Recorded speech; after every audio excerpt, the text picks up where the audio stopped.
कांग्रेस के वरिष्ठ नेता संदीप दीक्षित साहब हमारे साथ हैं। दिल्ली में जिस तरह से प्रदूषण को लेकर के ब्लेम गेम एक तरीके से शुरू हो गया है, अब मनजिंदर सिंह सिरसा साहब कह रहे हैं कि जो पोल्यूशन दिल्ली में है वो आम आदमी पार्टी और कांग्रेस की देन है। इसी पर बातचीत करेंगे क्योंकि काफी लंबे समय तक कांग्रेस की भी सरकार दिल्ली में रही, फिर उसके बाद आम आदमी पार्टी आई और अब बीजेपी कह रही है कि हमें तो सिर्फ कुछ महीने हुए हैं और ये जो पोल्यूशन है ये देन है जो लेगेसी में दिल्ली को मिला, हम तो फिर भी बहुत अच्छा कर रहे हैं, क्लीनेस्ट नवंबर आ गया है हमारे।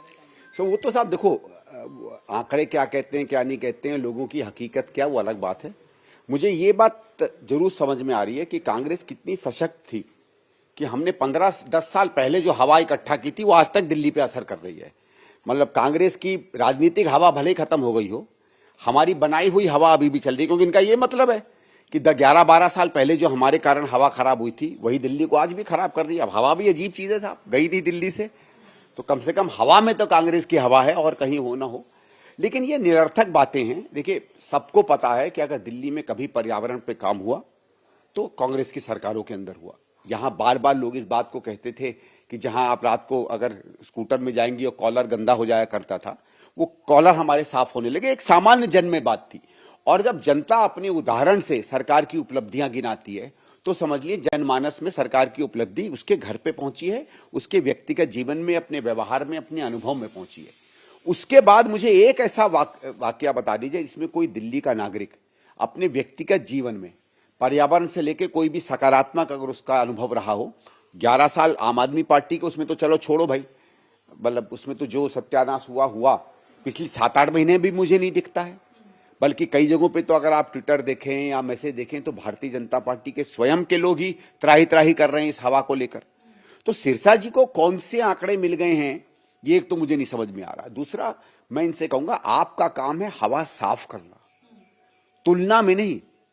भाई इनका ये मतलब है कि पहले जो अगर खराब हवा थी उसमें अगर आप 40 दिन में मरने लगते तो मेरे में आप 45 दिन में मरोगे। हमें ये नहीं चाहिए। हम 10 दिन की साफ हवा या 1 महीने की साफ हवा के लिए अपनी सरकार नहीं चुन रहे हैं। इस समस्या से निपटने के लिए हमने सरकार को चुना है। आपका कोई रोड मैप है, हमें यह बता दीजिए। आपने क्या ऐसा किया है जिस कारण से आज प्रदूषण कम है? क्योंकि एक बात तो है कि अब की बार पंजाब में जहां से पराली आती थी, जो भले ज्यादा नहीं योगदान देती लेकिन 1 महीने और 2 महीने के लिए जरूर हवा खराब करती है, उसमें 60 से 70% कमी आई, सिर्फ इसलिए क्योंकि वहां बाढ़ आई थी। और ये मैं नहीं कह रहा हूं, ये यही अखबार कह रहे हैं। बार बार उन्होंने कहा कि अब की बार पंजाब से वो असर नहीं होगा। तो उसका अगर आप फायदा लेकर अपनी वाहवाही कर रहे हो तो अलग बात है। मुझे अभी भी याद है कि जब कोविड के समय गाड़ियां चलना बंद हो गई थी तो अरविंद केजरीवाल, जो दुनिया भर को बेवकूफ बनाने में बड़े माहिर हैं, उन्होंने कोविड की हुई जो देन थी उसको अपना दिखाने की शुरू में कोशिश की थी। वो तो शुक्र है उस समय 2-4 लोगों ने सवाल खड़ा कर दिया तो उसको आगे नहीं ले जा पाए। इस तरीके की प्रतिस्पर्धा में ना पड़े। और इनको मैं अभी भी कह रहा हूं, आपके पास 5 साल हैं, हम भी 1-2 साल कोई आप पर सवाल नहीं खड़े करेंगे। 1-2 साल बाद क्या हवा बनती है, क्या असर होता है, तब हम देखेंगे। हमें भी मालूम है दिल्ली में कौन से कदम उठाने हैं। दिल्ली में सबसे ज्यादा पोल्यूशन के जो कारण होते हैं, एक तो सड़कों पे जो धूल उड़ती है, जिसके पीछे 2 बड़े कारण है, एक यहाँ के गड्ढे और एक जो नया इंफ्रास्ट्रक्चर नहीं बना, उसमें आपका कोई काम नहीं दिखता। आपको नालियां, सुएज की और स्टॉर्म वाटर ड्रेन्स की साफ करवानी चाहिए थी, वो 2-2 घंटे की बारिश ने आप पोल खोल दी कि आप उसमें कोई काम नहीं कर पाए। हम मानते हैं कि जहां 7-7, 8-8 साल केजरीवाल के समय कोई भी नालियां साफ नहीं हुई, आप उसे 6 महीने में नहीं कर सकते। लेकिन आप अगर उसका एक रोड मैप बनाते तो हमें भी संतोष होता कि चलो सरकार कोई चीज आज नहीं कर पा रही है, 3 साल में करेगी। पर आपका तो बड़बोलापन ये होता है कि 24 घंटे में हम साफ कर देंगे। तो आपके ही कहे हुए कारण से आप उसमें भी फेल हो गए। फिर ये जो बार बार बात बता रहे हैं कि गाड़ियां बढ़ी हैं, गाड़ियां तो सतत बढ़ेंगी ना, उसमें आप क्यों कह रहे हैं? आपने फिर क्यों 5 साल का मैंडेट मांगा है? भाई आप ये कहें कि 5 साल में गाड़ियां बढ़ गई तो आपको तो 5 साल के लिए हमने चुना है। दिल्ली में तो हर दिन गाड़ियां बढ़ती हैं, क्या आपको पता नहीं है? तो आप उस पर क्यों इल्जाम लगा रहे हैं? आप ये कह रहे हैं कि आज की चुनौती तो छोड़ो, हम आने वाले समय की चुनौती के लिए भी बेकार हैं। आप तो यही मान रहे हो ना? आपको लगता है जो कॉन्क्रीट मेजर्स होने चाहिए नहीं हुए हैं? इलीगल कंस्ट्रक्शन एक बहुत बड़ा योगदान है। पहले आम आदमी पार्टी के विधायक और कॉर्पोरेटर उसमें घुसे रहते थे, आज आम खबर यह है कि आपके लोग उसमें घुस गए हैं। तो अगर आप इलीगल कंस्ट्रक्शन से आगे के चुनाव को सुनिश्चित करने में लग जाओगे धन इकट्ठा करने में लग जाओगे तो हवा तो साफ नहीं होगी। उसमें क्या आपने काम शुरू किया ये हमें बता दीजिए। आपके पास तो इतनी सशक्त सरकार है, आपके पास तो नरेंद्र मोदी जी आप कहते हैं उन जैसा पराक्रमी प्रधानमंत्री है, और आप तो अपना नहीं उनके नाम पर सरकार चला रहे हो, तो रुकवा दो ना इलीगल कंस्ट्रक्शन। इसी दिल्ली में जहां एवरेज में 3rd गियर में गाड़ी चला करती थी, आज 1st और 2nd गियर पे गाड़ी आ गई है, जिसका मतलब है हर गाड़ी 4 से 5 गुना ज्यादा पोल्यूशन कर रही है। उसके लिए आपने क्या किया है? आपने दिखाया था आपकी पीडब्ल्यूडी मंत्री जी ने कि वो गड्ढे भरने की योजना लाए। तो पहली बार मैंने दुनिया में सुना है कि गड्ढे भरने पर भी इठलाते हैं मंत्री लोग। चलिए आप इठला लिए, इतनी आपकी हिम्मत है। उन गड्ढों का क्या हुआ? जो बुरा हाल हुआ है पूरे के पूरे बारिश की सीजन में, मुझे नहीं लगता पिछले 10-15 साल में इतनी बुरी हमने सीजन देखा है। तो इन चीजों पे अगर आप ध्यान नहीं दोगे, बड़बोलेपन में लगे रहोगे और प्रेस कॉन्फ्रेंस में आपको लगता है कि हवा साफ हो जाएगी, तो साफ नहीं होगी। लोगों का अनुभव आपके कहने के इस समय बिल्कुल विपरीत है। AQI फजिंग को लेकर के भी आरोप लग रहे हैं, लेकिन उसको भी सरकार पूरी तरह से नकार रही है। आपको लगता है कि ये फजिंग जो है, देखिए हो सकता है, मैं इसमें ज्यादा नहीं कहूंगा, क्योंकि 12 साल से फजिंग की सरकार हमारे यहाँ है। हमारे यहाँ स्कूल भी बन गए थे, अस्पताल भी बन गए थे, कॉलेज भी बन गए थे, सड़कें भी साफ हो गई थी, देश भी समृद्ध हो गया था, हरियाली भी आ गई थी, सब कुछ हो गया था। वो 10-11 साल बाद दिल्ली की जनता को पता चला कि कुछ नहीं है। अब इनमें क्या होगा वो देखेंगे। तो चलो, फर्जीपन में तो मैं जाता नहीं हूं। और जब दिल्ली की जनता को कम से कम पिछले 10-12 साल में फर्जी चीजें ज्यादा स्वीकार है, तो हम कौन होंगे उसमें कोई ना कोई आंसर करने पाले। लेकिन मैं ये जरूर आपसे कहूंगा, देखिए कुछ होता है हकीकत। आज आपको धुआं नहीं दिख रहा है बाहर, वो इसलिए नहीं दिख रहा है क्योंकि पराली कम जली है। पटाखों का असर 7-8 दिन बाद खत्म हो जाता है, लेकिन धुआं ही पोल्यूशन नहीं है। हवा में जो AQI है, हवा में जो SpO2 है, जो कार्बन डाइऑक्साइड के और चीजों के लेवल्स हैं, उसको आपको देखना पड़ेगा, जो आंख से नहीं दिखते हैं। लेकिन वो अगर आप वैज्ञानिक रूप से पता करें, क्या उनमें कमी आई है? मैं आपको दिखा सकता हूं कांग्रेस के 15 साल में क्या कमी आई थी, और सेंट्रल पोल्यूशन कंट्रोल बोर्ड के आंकड़ों से थी। और उनमें से कई आंकड़े तो अटल जी जब इंचार्ज थे भारत सरकार के, तब वो आंकड़े निकल कर आए थे। तो मैं तो वो आंकड़े प्रस्तुत कर सकता हूं जो तथ्य पे आधारित थे। आप कम से कम उनमें आंकड़े करिए ना।